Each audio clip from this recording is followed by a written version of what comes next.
그래서 이미 제가 교재를 시작했는데 교재를 보라는 말을 안 해서 자 18쪽 한번 열어보세요. 열어보시면 이제 1절 심리학이 뭐냐? 소위 말해서 정의죠. 정의. 그러면 앞에는 읽어보세요. 뭐 이런 경우 저런 경우 심리학이 어떻게 적용될 수 있을까? 과연 여기에 심리학이 적용될 수 있나? 결론은 다 적용될 수 있다. 그래서 우리의 삶 속에 심리학이라고 하는 것이 관여되지 않은 것이 없다. 그렇게 일단 이해를 하시면 되고요. 그래서 이제 그 19페이지 쪽으로 가보시면은 이제 밑에 한 중간쯤에 그러면 심리학은 과연 뭐냐라는 말이 나오죠. 그럼 이제 여러분들 열심히 줄도 긋고 이제 노트도 하면서 보시는 겁니다. 여기서는 좀 길게 얘기를 했어요.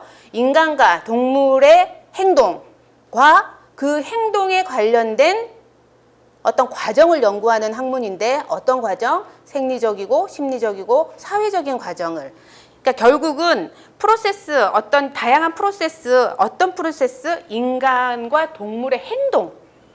그러니까 그 행동이 뭐냐에 대해서 그 과정을, 그 행동이 왜 그렇게 튀어나오느냐, 그 행동이 왜 그렇게 진행되느냐, 그거에 대한 것을 연구하는 학문이라고 보시면 되죠.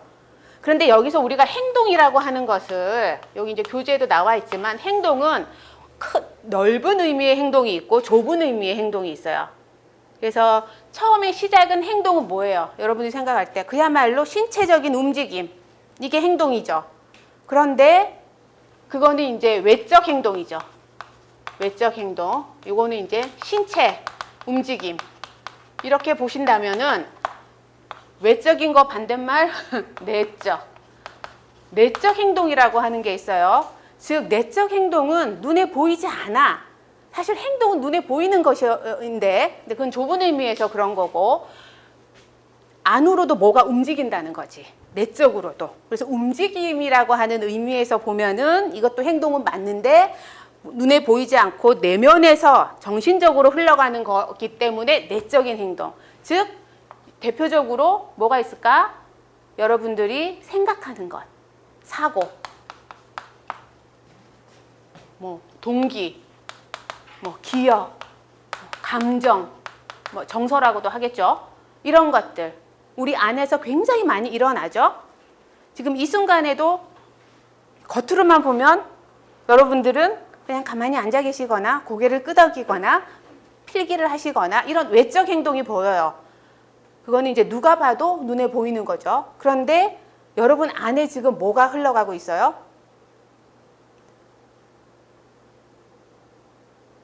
내적인 행동. 여러분들이 지금 하고 있는 내적인 행동을 이 순간순간 내가 캐치가 돼요?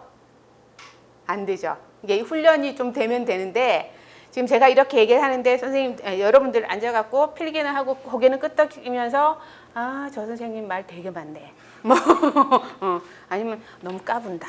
내지는 뭐 이런 것들을 속으로 생각이 언뜻언뜻 들 수도 있죠. 속낸말 그냥 이렇게 쓱 스쳐 지나가는 그거가 내적 행동이에요. 그런 게. 그리고 지금 저기서 아까 조금 졸리워하는 이제 겉으로도 졸리워하는 게 티가 나긴 났지만 그렇지만 속에서 가만히 이렇게 눈 똑바로 뜨고 이렇게 봐도 안에서는 졸리움이 올 수도 있고 아니면 배고픔이 올 수도 있고 아니면 막 자고 싶다 막 이러면서 기분이 조금 안 좋아질 수도 있고 정서적인 면들이죠. 겉으로는 티를 안 내지만 근데 이제 그런 것들도 어떤 사람들은 티가 바로바로 나는 사람들이 있고 그러니까 완전히 이렇게 포커페이스가 되는 사람들도 있고 그건 이제 다양하긴 하지만 그런 내적 행동들이 있다는 거죠. 그래서 예전이라기보다는 어떤 그 심리학 접근에서는 심리학도 접근법이 굉장히 다양해요. 이제 뒤에서 나오는데 어떤 접근법에서는 이거 몰라. 눈에 안 보이니까 우리 이거 우리 몰라. 이것만 할 거야. 이걸 가지고 인간을 이해할 거야. 그렇게 주장하는 접근이 있고 이거는 뭐 결과적으로 나오는 거고 이렇게 하도록 하기 위해서 뭔가 안에서 일어나고 있는 게 중요하다. 그래서 그것도 사고에 국한해서 연구하는 학문이 있고 뭐 기억에 국한해서 정서에 국한해서 더 파고드는 학문들, 그러니까 심리학 분야들이 있는 거예요. 그래서 어쨌든 심리학은 외적, 내적 행동들을 그 프로세스가 어떻게 진행되는지를 이해하는 학문이다. 그래서 결국 어떻게 심리학의 목적은 뭘까요? 목적. 심리학의 목적. 그렇게 알아서 이해해서 어쩌겠다고.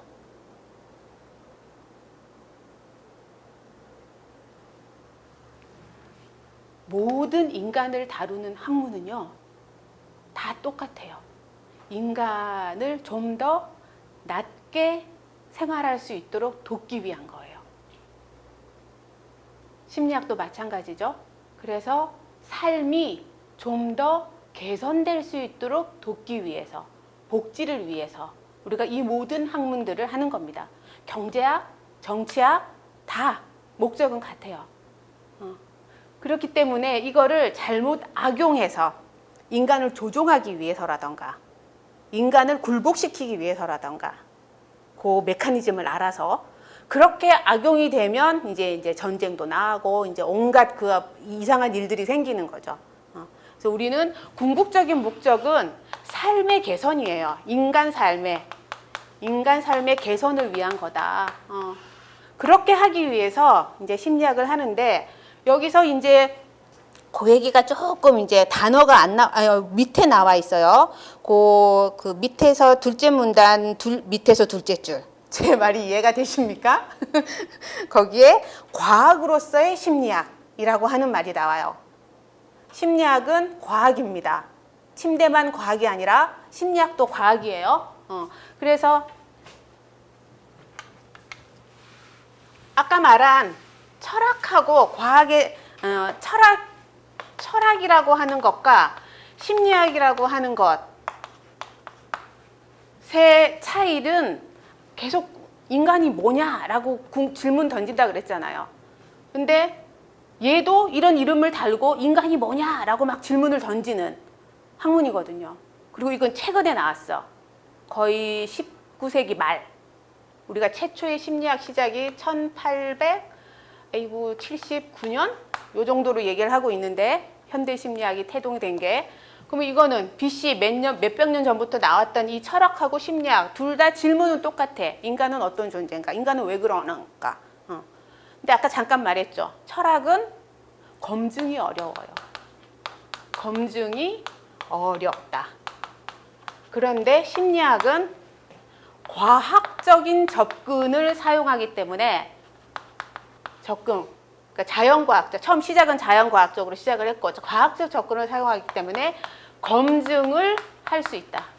근데 이제 검증을 할 수는 있는데 검증이 하는 과정에 있는 것들이 되게 많아요. 아직 확실하게 딱 뭐다라고 얘기하기 어려운 현상들이 굉장히 많아서 그리고 이제 이거는 앞으로 이제 심리학의 미래 파트로 가서 보면은 사실 그 마음의 과정이라고 하는 게, 정신의 과정이라고 하는 게 단순하게 우리가 그냥 인간은 자유의지로 그렇게 행동을 하는 거야 이렇게 얘기했던 것들을 넘어서서 오늘날 속속 이렇게 밝혀지고 있는 것 중에 하나가 뇌거든요.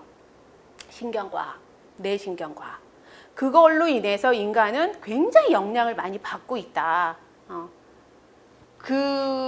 그래서 이제 의학이 발달되면 발달될수록, 과학이 발달되면 발달할수록 심리학, 인간이 왜 그렇게 행동하는가에 대한 확실한 답을 얻기가 이제 좀 더 이렇게 많아졌죠. 그래서 옛날에는 왜 그런지 몰랐는데 요새 보면은 인간이 그래서 그랬구나라고 하는 것들을 굉장히 많이 우리가 정보를 많이 갖게 됐어요. 특히 발달 심리나 우리 나중에 하게 되겠지만 그런 거를 공부할 때도 보면은 연구를 굉장히 많이 해요. 그래서 이제 심리학은 연구를 굉장히 많이, 어떤 연구? 과학적인 연구를 해서 실험도 하고 뭐 이렇게 조사도 하고 뭐 관찰도 하고 막 이렇게 해서 이제 증거를 수집을 해서 그래서 인간이 이렇구나라고 하는 검증을 하는 반면 철학은 뭐예요? 소위 말해서 형이상학이라고 얘기를 하잖아. 그냥 이렇게 머리로만 이렇지 않을까? 저렇지 않을까? 인간은 이럴 거야, 저럴 거야. 그거를 확신을 시켜줄 수 있는 그 증거 없이. 그래서 이제 철학이 이제 과학을 덮어 씀으로써 이제 심리학이 되었다. 이렇게 얘기해도 무방해요. 그래서 심리학은 아까 말한 것처럼 여기 나온 것처럼 행동, 그리고 이 행동의 내적 행동을 이제 우리가 그거를 정신이라고도 하고 마음이라고도 얘기를 하는데, 그러니까 겉으로 드러나는 행동, 그리고 속에서 움직이는 그 행동, 그러니까 마음과 정신, 이런 그 과정들을 이해하는 과학적인 학문이다. 이렇게 이해하시면 됩니다. 그리고 이 행동들은 우리가 이제 그 나중에 심화 파트에 가서 보면은 그 얘기도 나옵니다. 인간은 마땅히 이러는 게 정상적인데 누군가는 굉장히 이해할 수 없는 행동을 하는 사람들도 있어요. 그런 사람들 우리가 뭐라고 하죠? 사이코. 사이코시스, 뭐 예전에 불렸던 용어는 그렇죠. 정신병자, 정신. 근데 요새는 이제 그 명칭이 있죠. 일종의 환자인데, 환자 정신장애를 가진 사람들. 아니면 정신장애는 나중에도 얘기하겠지만, 우리가 정신장애라고 부르는 거는 말 그대로 진단이 내려지는, 진단을 받은 사람들에 해당되는 거고, 우리가 진단까지는 안 받지만 뭔가 좀 특이한 사람들이 있죠. 아니면 일시적으로 문제를 보이는 사람들이 있죠. 그런 사람들은 한편으로 우리가 적응에 어려움이 있는 사람이라고 봐도 무방하고, 근데 그게 환경과 이 주변 환경, 이 복잡한 환경, 현대인들은 장난이 아닙니다. 자극들이 너무 많아요. 그리고 갖고 태어나는 나의 선천적인 것들, 생득적인 것들, 이런 것들이 상호작용을 하면서 오늘날의 이 모습을 보이는 건데, 이것도 이제 인간 이해를 위해서 우리가 고리골짝부터 막 연구를 해왔을 때, 초기에는 환경이야, 망고땡 환경이야, 망고땡 유전이야, 막 이렇게만 막 급진적으로 얘기했던 시절이 있었어요. 100년 전만 해도. 그런데 지금은 둘 다 아니야. 둘 다 이렇게 절충해. 그게 정설로 지금은 이제 받아들여지고 있죠. 그래서 모든 것이 융합, 통합, 절충, 그래서 막 하이브리드 막 이런 얘기들이 나오는 게 21세기 넘어와서 굉장히 그런 얘기 많이 듣죠. 이공계 쪽에서도 심지어 융합 이런 얘기 많이 하잖아요.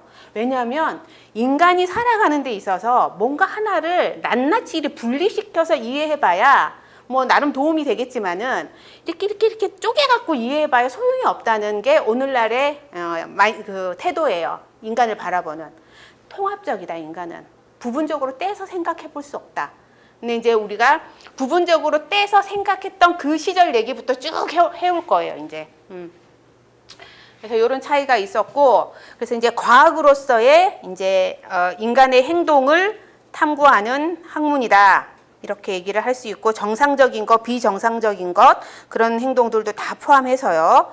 자, 그런데 이제 그 심리학은 일단 그렇게 인간에 대한 거를 과학적으로 이제 연구하는 학문이긴 한데, 여기는 안 나와 있어요. 그래서 이제 보통 우리가 기초 심리학이 있고 응용 심리학이 있어요.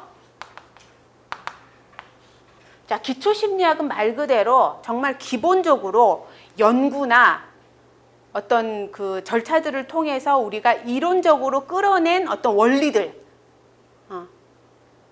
그래서 뭐 정신분석에서 말하는 거, 인본주의에서 말하는 거, 인간은 나름 이런 존재야 라고 자기만의 인간에 대한 이해를 담은 원리들을 표방하잖아요. 인간은 무의식에 의해서 영향을 엄청 많이 받는 존재야 라고 말하는 건 정신분석에서 그렇게 주장을 할 거고, 아니야, 그거보다는 인간은 그 과거에 얽매이는 존재가 아니라 그 갖고 태어나는 아주 선한 잠재력, 그리고 막 발전하고 싶어하는 그 욕구, 성향, 이거에 의해서 이제 이렇게 나아지는 긍정적인 존재들이야라고 본다면 그건 인본주의적 접근에서 얘기하는 거예요. 그래서 어떻게 보면 굉장히 대립되는 이제 반대되는 그 관점인 것처럼 보이지만 사실 과거의 사건에 의해서 영향받고 그 무의식에 의해서 영향받는 부분도 인간에게는 분명히 있어요. 일부. 또 한편 인간에게는 또 좀 더 나아지고자 하는 욕구가 있는 것도 일견 맞아요. 지금 쭉 한 150년 지나다 보니까. 그래서 어떤 부분에서 인간의 어떤 부분을 이해하기 위해서는 이 부분을 갖다 쓰고 또 이쪽 부분을 이해하기 위해서는 저쪽 이론을 갖다 쓰고 막 그렇게 하는 것들이 이제 요새 추세죠. 그래서 기초 심리학은 어쨌든 어떤 이론적 개념을 이렇게 이제 연구하고 찾아내고 그런 쪽의 학문이다라고 보시면 돼요. 이론적 개념. 그래서 그 여러 가지 방법들을 통해서 이제 우리 다음번에 이제 심리학의 연구 방법, 어떻게 심리학을 연구하는가, 그 연구 방법 그것도 되게 복잡해. 그래서 초반에 신경심리까지는 되게 골치 아파 선생님들. 재미가 없다고 느껴질 수도 있어요. 그렇지만 뒤로 갈수록 재밌어지니까 조금만 인내심을 갖고. 그래서 일반적인 어떤 인간의 법칙들을 그래서 예전에 그런 것도 있었죠. 여러분들 어렸을 때 부모님들이 여러분들을 어떻게 양육하셨는지 내가 잘 모르겠지만 이제 가정마다 다 다른 차이가 있으니까. 근데 보편적으로 제가 어릴 때나 여러분이 아주 어렸을 때 어른들이 갖고 있었던 생각 중에 하나가 애들은 모른다. 애들은 몰라. 저리 가. 막 이렇게 하는 것도 있잖아요. 애들은 잘 모른다. 그렇기 때문에 그리고 이제 애들은 뭐 이렇게 장례식에도 데리고 가면 안 된다. 뭐 이런 식의 개념들이 있었어요. 왜냐하면 애들은 아무것도 모르는 존재, 아주 그냥 돌봄만 필요한 존재, 아주 연약한 존재라고만 알고 있었어요, 우리들이. 그래서 어렸을 때는 아주 옛날에는요, 애기들을 조금 완전히 자연에서 애들 키우듯이 그냥 던져놓고 살아남는 애들만 이제 내 새끼라고 키우고, 아니면 조금 여자아이가 태어났다, 여자아이를 낳고 싶은데 남자아이가 태어났다, 원치 않는 아이가 태어나면 그냥 죽이기도 했어요. 영아 살해까지도 있었어요. 그런 현상들이. 그리고 뭐 갖다 사고 팔고 애들을. 지금 그랬다간 어떻게 돼요? 웃기만 해? 범죄가 되죠. 근데 이렇게 인식이 바뀌어지게 된 거예요. 옛날하고 지금하고 인식이 왜 바뀌어졌을까? 환경? 인간이 왜 그럴까? 열심히 연구를 하다 보니 그 연구 결과가 누적이 돼 갖고 인간은 이렇다라고 보편화가 된 거예요. 그래서 애들은 모르는 게 아니다. 지금은 어떻게 이해해요? 애들은 어른들과는 다르게 세상을 본다. 모르는 게 아니라. 아주 극단적인 예로 여기 여러분들 요새 또 추세가 많이 달라진 것도 이유가 되는데, 제 남동생 같은 경우에 이제 소위 말해서 포경수술이라고 하는 거 있잖아요. 요새도 포경수술을 아기 때 하나요? 요새 안 할걸? 왜냐하면 옛날에는 신생아가 갓 태어나면 애들은 통증을 못 느낀다라고 생각했어요. 그래서 통증 못 느낄 때 빨리 해주자.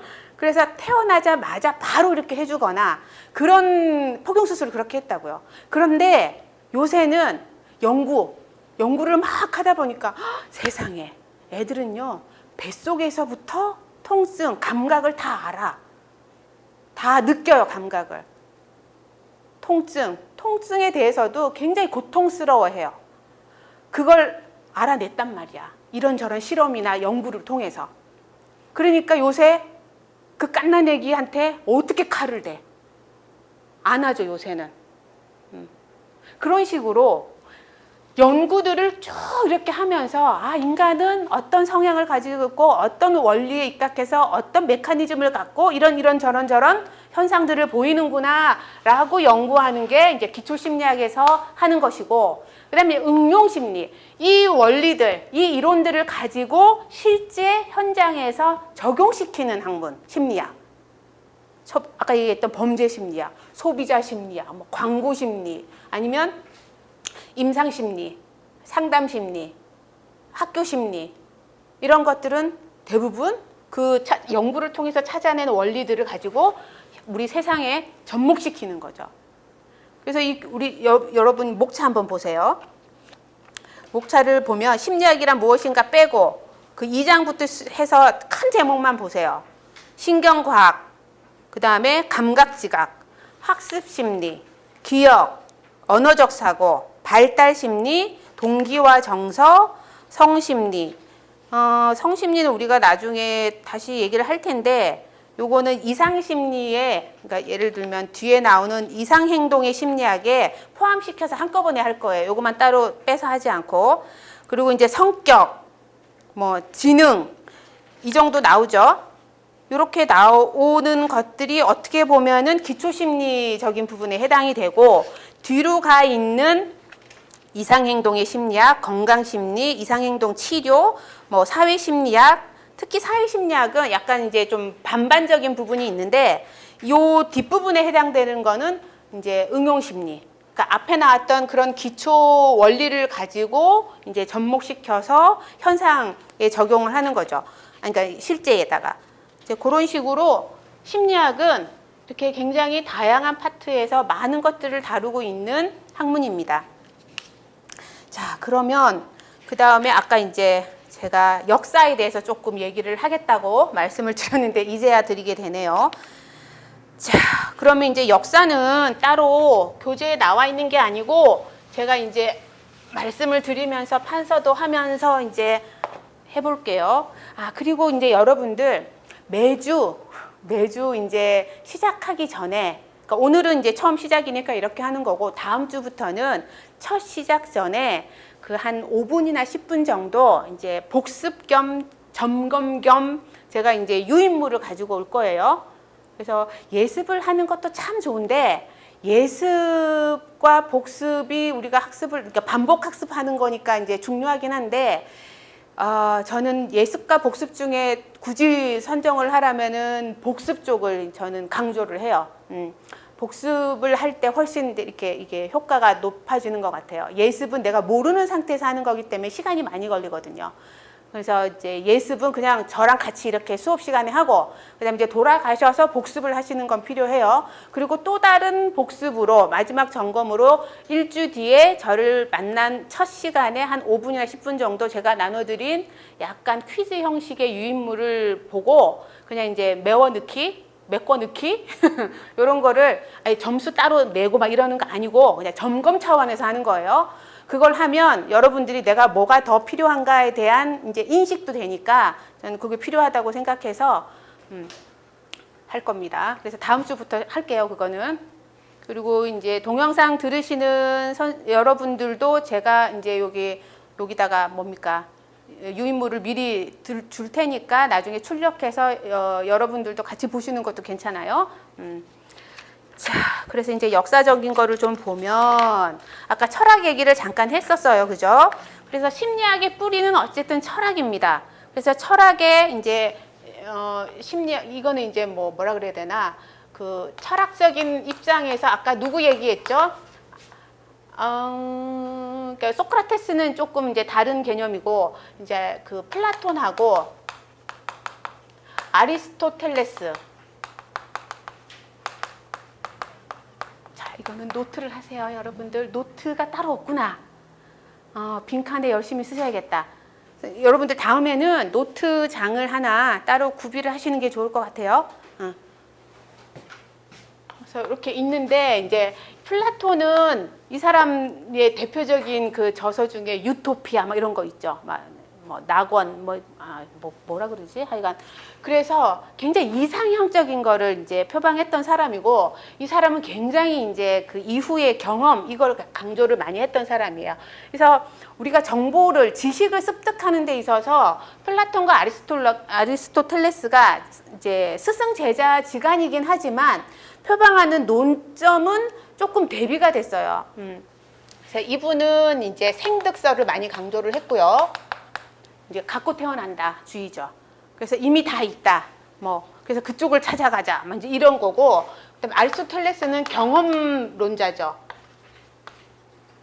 경험론 이런 식으로.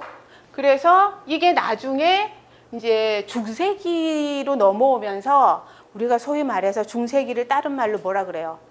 암흑기라고 얘기를 하죠. 왜 암흑기라고 그랬을까요? 여기서 말하는 암흑은 뭐에 대한 암흑이냐면 인간에 대한 막 고민, 철학, 이렇게 탐구, 이것이 샥 없어졌다는 얘기예요. 껌껌해졌다는 얘기예요. 대신에 뭐가 성행했을까요? 중세 때는 인간을 강조하지 않고 신을 강조했던 시기죠. 종교적으로.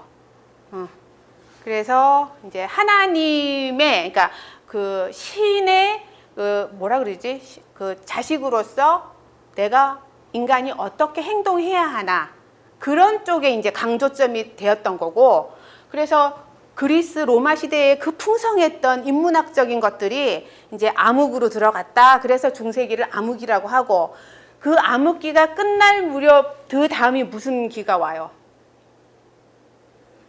그렇지, 르네상스. 르네상스라고 하는 거는 인간성 회복이라는 의미가 있는 거예요. 다시 인간성, 인간으로.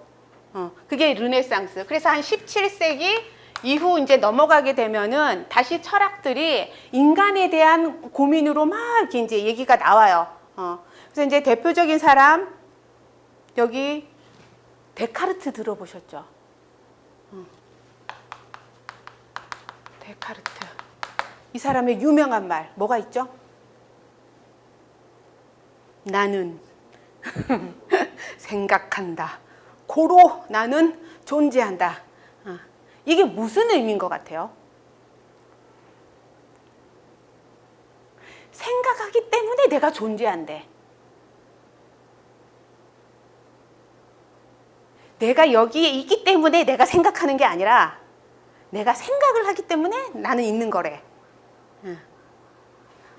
여기서 우리가 아까 말한 심과 신, 몸과 신체와 정신의 차이에 대해서 신체와 정신을 같이 보느냐 따로 보느냐 인데, 데카르트는 어떻게 봤어요? 영혼은 영혼대로, 이 정신이라고 하는 건 별개로 존재하고 몸은 몸대로 따로 존재한다고 봤어요. 그래서 그냥 살아있는 동안 이 영혼이 이 몸에 그냥 들어가 있을 뿐이다. 그래서 죽고 나면 이 영혼은 다시 떠나서 뭐 어쩌고 저쩌고 막 이런 식으로, 저도 철학은 잘 모릅니다만 기본 논조는 그래요. 그래서 이거를 가지고 뭐라고 하냐면 심신이원론. 몸과 마음은 두 가지 원천을 갖는다. 근원이 다르다는 거죠. 근데 여러분 이 말에 대해서 어떻게 생각하세요? 몸과 마음은 별개의 것일까요?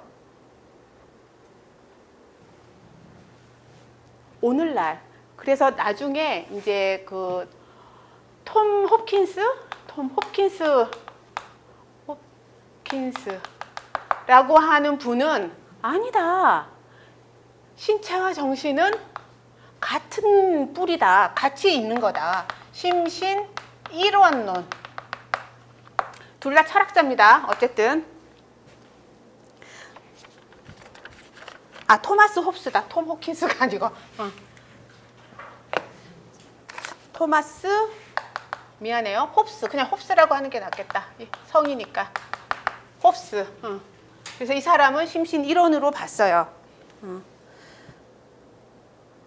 그러면 신체와 정신은 별개의 것이 아니고 같이, 오히려 여기서 뭘 더 강조를 하냐면 뇌라고 하는 이 머리가 갖고 있는 이거의 중요성을 이미 이분은 철학자임에도 불구하고 이제 철학자로서 제시를 한 거죠. 근데 이거를 당시에는 별로 받아들여지지 않았어. 왜냐하면 데카르트가 대세였어요. 사람들은 다 데카르트를 옹호하고 그의 말을 따랐어. 근데 이 말이 언제 이제 소위 말하면 깨짐을 당하느냐 하면은, 그 브로카라고 하는 이 사람은 외과 의사예요. 외과 의사인데 거의 한 100년이 지난 뒤에, 언제 때냐, 브로카는 거의 19세기 중반, 그때 100년, 한 200년도 지났구나. 이때 이 사람이 어떤 현상을 발견하냐면, 그 환자가 있는데 이 환자가 머리에 어떤 부분을 다쳤어요. 머리를 다쳤어. 머리를 다쳤다고 하는 건 이제 외상을 이제 당했다는 거죠. 그래서 물리적으로. 그래서 이제 소위 말해서 머리가 뭐라 그래야 되나?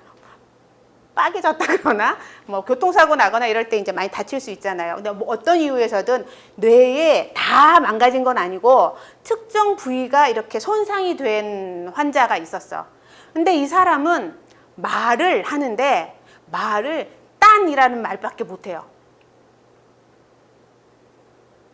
그러면서 말은 그거밖에 못하는데 알아듣는 건 다 알아들어.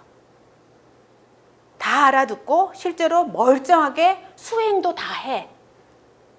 뭐 과제나 뭐 해야 할 활동이나 이거를 정상인처럼 다 해요.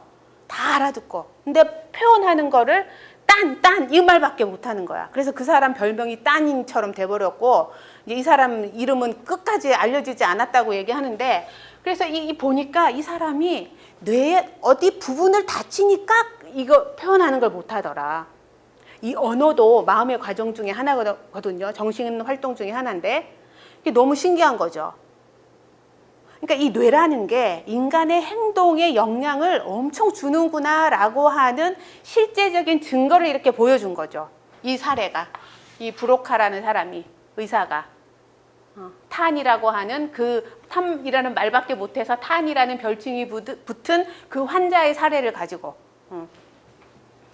그래서 이 뇌가 실제로 이게 신이잖아. 그게 심적인, 정신적인 마음의 과정에 엄청난 영향을 미친다. 다른 게 아니고 같은 거다. 연결되어 있다.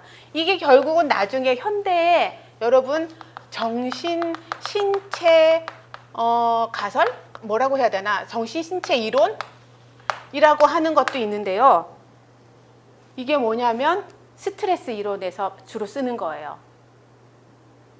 자, 여러분들 스트레스 받으면 어떻게 돼요? 이게 스트레스 개념을 얘기를 하고 있는 건데요. 자, 여러분들 스트레스는 어떻게 받아? 뭐 때문에 스트레스 받아, 여러분들은? 듣기 싫은 강의를 듣고 있어야 하는 이 불편한 마음. 그렇지는 않겠죠? 지금 여러분들? 얘기해봐. 스트레스 안 받고 잘 사나? 현대인들이? 예기치 않은 일이 생겼을 때 대처가 힘들어서 대처가 힘들죠. 그럴 때는. 그러면 스트레스가 되고 또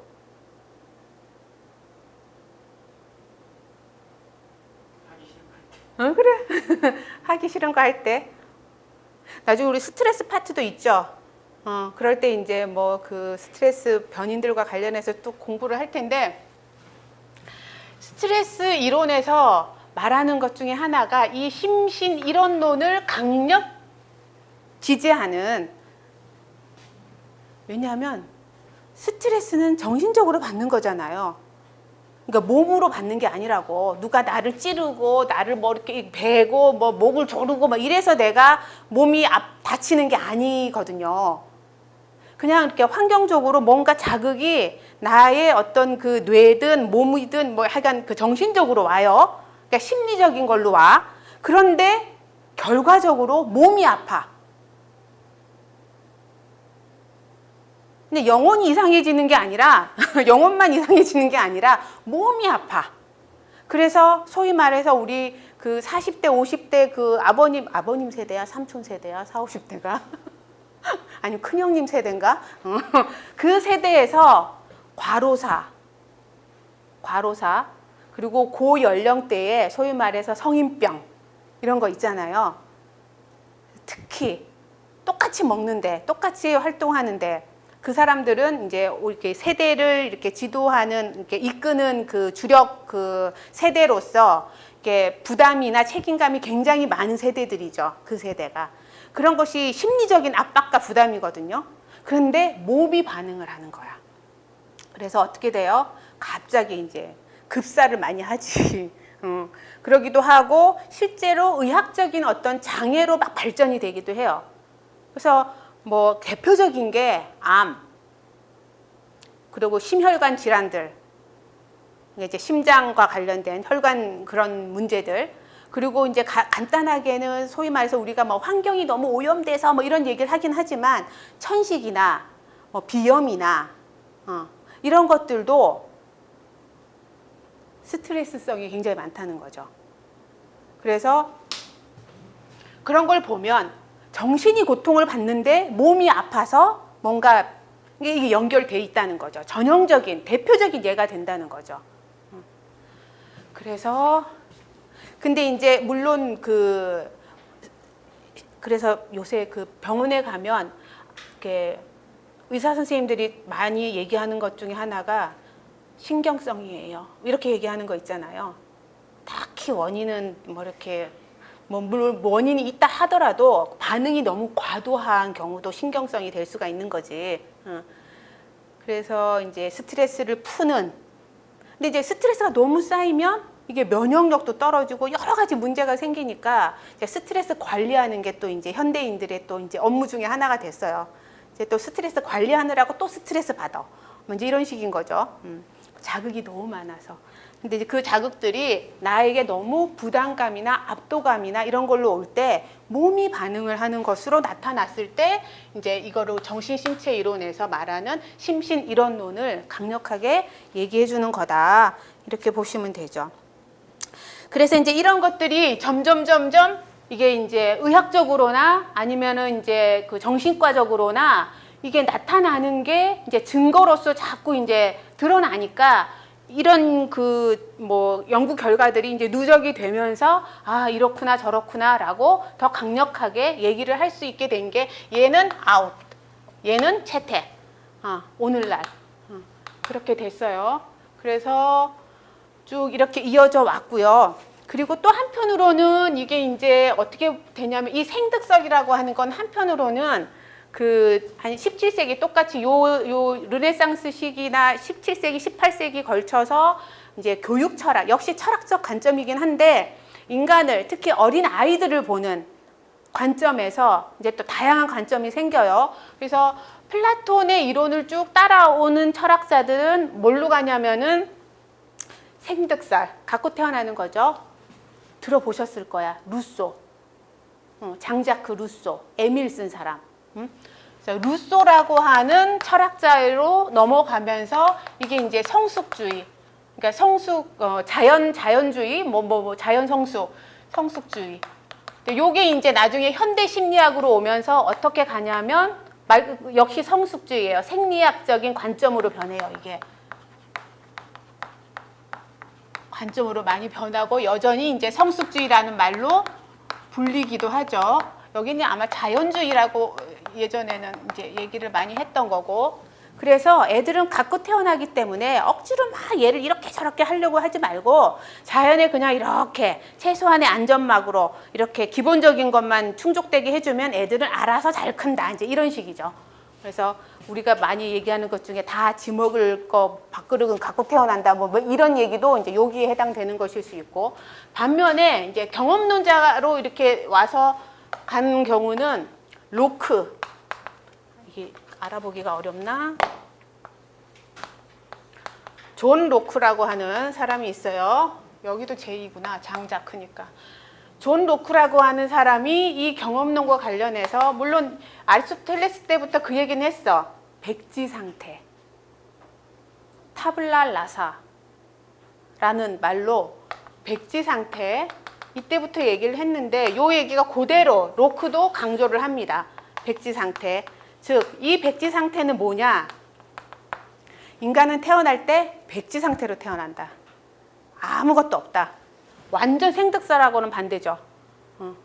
백지로 태어나요. 백지로 태어나서 이 백지에다가 환경적으로 뭘 담아주느냐에 따라서 그 인간이 그대로 큰다. 그거죠. 그래서 좋은 걸 담아주면 좋게 되고 나쁜 걸 담아주면 나쁘게 된다는 거죠. 그래서 일종의 뭡니까? 요거는 일종의 성선설하고도 비슷하고요. 성선설이지. 그리고 이거는 이제 아무 상태도 아니고 요 중세 때 그거는 이제 성악설이죠. 중세 때. 왜냐하면 이제 인간은 원죄가 있다고 얘기를 하니까 그건 그렇고. 그래서 여기는 뭐 성선설도 아니고 성악설도 아니에요. 그냥 아무것도 아니야. 그냥 아무것도 아닌 상태로 태어나니까. 여기다가 환경이 담아주는 대로 인간이 큰다. 이게 나중에 현대 심리로 넘어오면은 행동주의, 학습이론,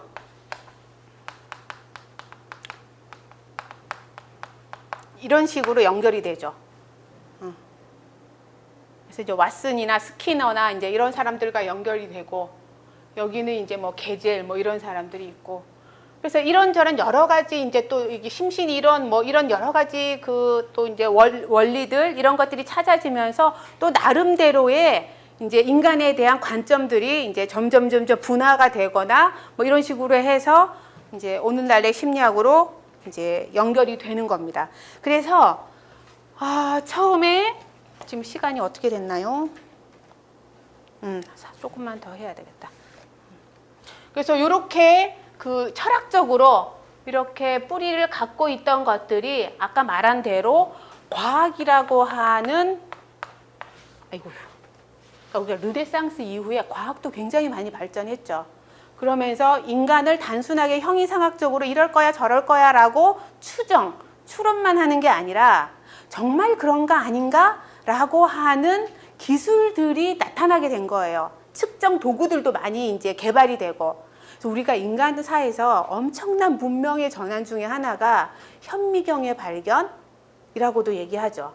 과학에서의 획기적인 발달이 현미경이 발명됨으로써 확 이렇게 점프했다고도 얘기를 하는데, 그래서 이런 철학적인 관점에서 과학적인 과학 기술의 발전이겠지. 과학 기술의 발전으로 인해서 이런 마인드를 가지고 인간 이해를 새롭게 하기 시작한 게 이제 심리학인데, 이 심리학, 요게 이제 최초의 이제 현대 심리학이라고 보면 되겠죠. 여기서부터는 현대 심리학의 맨 처음 시작점이 이제 구성주의. 이거는 여기까지 일단 현대 심리학 앞에 이제 철학적인 배경을 통해서 심리학으로 연결되는 여기까지 왔어요. 이제 조금만 쉬셨다가 지금 시간이 애매한가? 어때요? 괜찮아요? 그래서 이 현대 심리학으로 넘어오면서 제가 다음 시간에 바로 얘기할 거가 구성주의, 뭐 기능주의, 뭐 그리고 또 이제 정신 분석, 인본주의, 행동주의, 뭐 이런 여러 가지 점점점 몇 개가 있어요. 그렇게 쭉 이렇게 이제 역사적으로 발전을 이렇게 해옵니다. 행동주의하고 요거하고 좀 바꿔야 되겠다.